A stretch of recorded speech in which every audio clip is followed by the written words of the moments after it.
Good morning eighth class, how are you? I hope you all are fine. आज का हमारा विषय है हिंदी व्याकरण। आज हम लेख पढ़ेंगे स्वतंत्रता दिवस। लेख का नाम है स्वतंत्रता दिवस।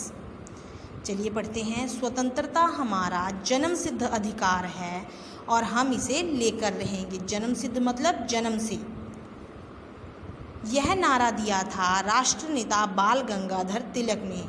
मतलब आज़ादी से पहले जो हमारे आज़ादी के नेता थे, राष्ट्र के नेता थे बाल गंगाधर तिलक, उन्होंने हमारे देश को नारा दिया था स्वतंत्रता हमारा जन्म सिद्ध अधिकार है और हम इसे लेकर रहेंगे।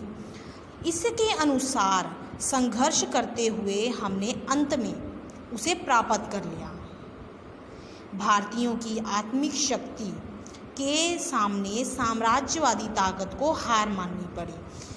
फिर हम ये भी कह सकते हैं कि जो भारतीयों की ये आत्मिक शक्ति थी, आत्मविश्वास की शक्ति थी, आत्म बल था कि हम अपने देश को आज़ाद करवा कर रहेंगे, इस ताकत के आगे जो साम्राज्य या फिर हम कह सकते हैं अंग्रेज थे, उन्होंने हार मान ली। कहा जाता था कि अंग्रेज़ों के राज्य का सूरज कभी अस्त नहीं होता था, या फिर हम कह सकते हैं कि हाँ, अंग्रेज़ों के प्रति हमारी गुलामी का जो सूरज था वो कभी अस्त नहीं होता था। परंतु भारतीयों के अथक प्रयास, अथक मतलब अंतहीन प्रयासों के कारण, निरंतर संघर्ष, बलिदानों के कारण भी जो उसका परिणाम निकला तो वो सूरज अस्त हो गया। मतलब हम आज़ाद हो गए। वह मंगलमय दिन था 15 अगस्त 1947। मतलब जिस दिन हमारा देश आज़ाद हुआ वो दिन कौन सा था? 15 अगस्त 1947। भारत माता की स्वतंत्रता की बेड़ियाँ काट दी गई। उन्होंने अपने पुत्रों को आशीर्वाद दिया। मतलब हमारी जो भारत माता, हम अपने देश को भारत माता कहते हैं ना, तो जो हमारी भारत माता है उसकी गुलामी की बेड़ियों को से आज़ाद कर दिया गया और भारत माता ने हमें आशीर्वाद दिया। 15 अगस्त हमारा राष्ट्रीय पर्व है।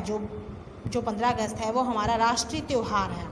इसी दिन की प्रतीक्षा में हमारे अनेक वही जो वीर हैं उन्होंने शहीदी दी थी, या फिर हम कह सकते हैं कि हमारे इस दिन के लिए, इस आज़ादी के दिन के लिए हमारे जो वीर हैं उन्होंने शहादत दी थी। सैकड़ों घर सूने हो गए थे।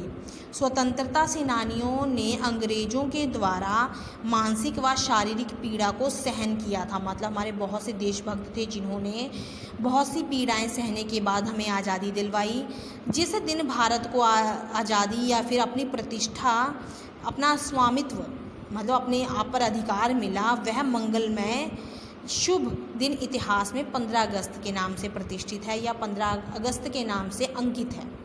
14 अगस्त को 12:01 पर विदेशी शासकों ने भारत की सत्ता भारत के कर्णधारों को सौंप दी। मतलब भारतीयों को सौंप दी। पूरी रात समारोह होते रहे। 15 अगस्त की सुबह होते ही देशवासियों ने प्रभात फेरियां निकाली। प्रभात फेरियां मतलब बेटा जैसे प्रभात फेरी होती है जैसे गुरुद्वारों से निकलती है, वैसे ही आज़ादी के नारे लगाते हुए सभी लोगों ने, सभी मतलब हर गली, हर कोने, हर शहर में जाकर आज़ादी के नारे लगाए। दिल्ली के लाल किले पर ध्वजारोहण देखने के लिए पूरा देश उमड़ पड़ा। ध्वजारोहण का मतलब होता है बेटा झंडा फहराना। और जब लाल किले पर झंडा फहराया गया पहली बार 15 अगस्त को, तो सारा देश उसे देखने के लिए गया। वीरों और शहीदों को अश्रुपूरित श्रद्धांजलि दी। अश्रु मतलब आंसुओं से भरी हुई श्रद्धांजलि दी सभी ने। इसलिए आज के दिन स्वतंत्रता दिवस पूर्व इतिहास से मनाया जाता है। मतलब पूर्व उत्साह से। क्या होता है बेटा कि जब जैसे 15 अगस्त 1947 को हमारा देश आज़ाद हुआ था, तो इसलिए हम हर साल इस राष्ट्रीय त्यौहार को 15 अगस्त के दिन मनाते हैं। प्रत्येक नगर और ग्राम में समारोह आयोजित किए जाते हैं। प्रधानमंत्री देश की जनता को संबोधित करते हैं। देश में दीपावली जैसी रोशनी की जाती है। विद्यालयों में भी समारोह होते हैं। खेल कूद के, मनोरंजन के कार्यक्रम आयोजित किए जाते हैं। मिठाइयाँ बांटी जाती हैं। इस प्रकार यह दिन पुनीत पर्व के रूप में मनाया जाता है। मतलब पुरानी जो आज़ादी है उसके लिए मनाया जाता है, जो हमें मिली थी 15 अगस्त को।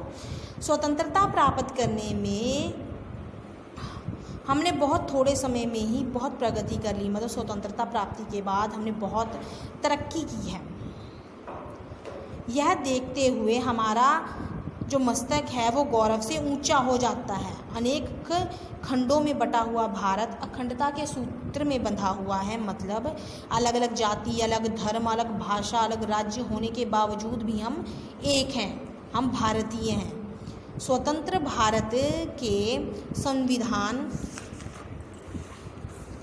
अल्पसंख्यकों तथा निर्धनों के लिए विशेष या फिर हम कह सकते हैं सुख सुविधाएं दी गई हैं। मतलब हमारा जो संविधान है, जो भारत का संविधान है, उसमें जो अल्पसंख्यक हैं, गरीब हैं, छोटी जाति से संबंध रखते हैं, उन्हें विशेष सुविधाएं दी गई हैं। कृषि की उन्नति के लिए अथक बहुत से प्रयास किए गए हैं। इसका परिणाम सामने है कि विशाल जनसंख्या वाला भारत, जनसंख्या के आधार पर जो हमारा भारत है वो द्वितीय स्थान पर है। द्वितीय मतलब दूसरे स्थान पर है। और जो ये हमारा देश है ये अन्न के मामले में, अन्न मतलब बेटा अनाज के मामले में लगभग आत्मनिर्भर है। मतलब हमारे देश में प्रयोग होने वाला अनाज हमारे देश में ही उगाया जाता है। अनेक भारी तथा लघु उद्योग भारतीय तकनीक के आधार पर सफलतापूर्वक लगाए गए हैं। मतलब हमारे देश में लघु उद्योग भी हैं और बड़े बड़े उद्योग भी लगाए गए हैं। लघु मतलब छोटे छोटे उद्योग होते हैं जो घरों में चलाए जाते हैं, और बड़े उद्योग बड़ी बड़ी फैक्ट्रियाँ लगाई जाती हैं, वो भी सफलतापूर्वक लगाए गए हैं। आज हमारा भारत आत्मरक्षा में भी पूर्ण सक्षम है। मतलब हमारा देश आत्मरक्षा कर सकता है, खुद की रक्षा कर सकता है। जैसे अंग्रेज़ों ने पहले गुलाम बना लिया था ना, अब इसे कोई गुलाम नहीं बना सकता। क्यों? क्योंकि हमारे पास हमारी सेना है, ठीक है, हमारे सैनिक हैं जो बॉर्डर पे हमारी रक्षा करते हैं। स्वतंत्रता प्राप्ति के पश्चात भी अनेक दुश्मनों ने फिर इसे अपने अधीन करना चाहा। मतलब आज़ादी के बाद भी बहुत बार दूसरे देशों ने, जो दुश्मन देश हैं, उन्होंने हमारे देश को फिर से गुलाम बनाने की कोशिश की, परंतु उन्हें मुंह की खानी पड़ी, मतलब हार माननी पड़ी।